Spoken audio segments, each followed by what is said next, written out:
The key factors influencing airways injury.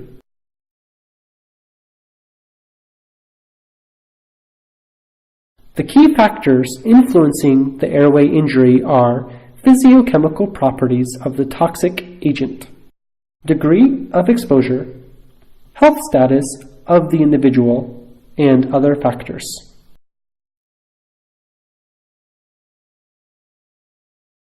The airborne toxic agents can be classified according to chemical structure or physical state.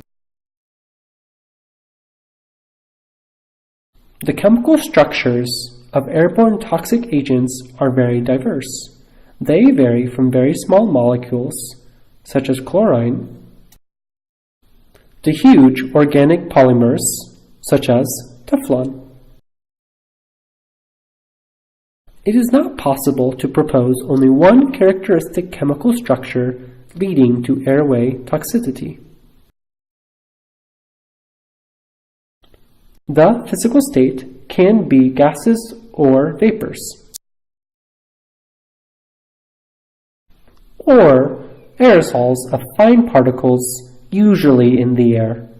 We distinguish fine liquid particles and fine solid particles.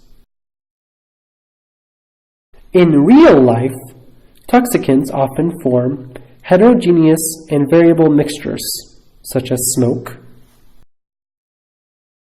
It is a mixture of gases, vapors, and aerosols, produced usually by incomplete combustion.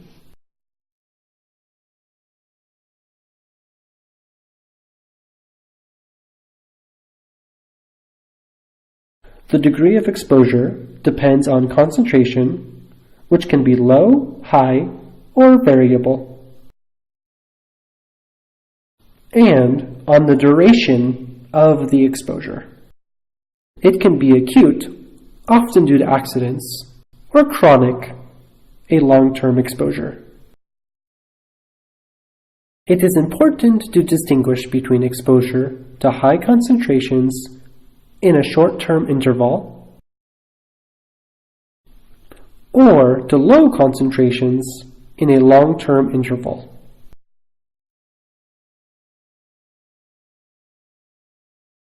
Even though the total dose is the same.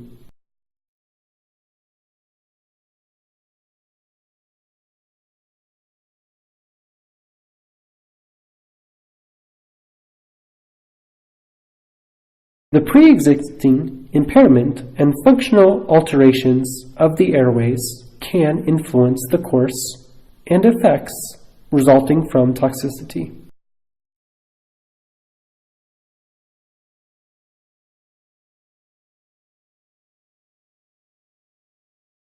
An airway injury depends on the interplay of other factors such as meteorological conditions in the case of an outdoor exposure, respiratory drive and perfusion rate, for example, outdoor exercises on hot, smoggy days increases the exposure.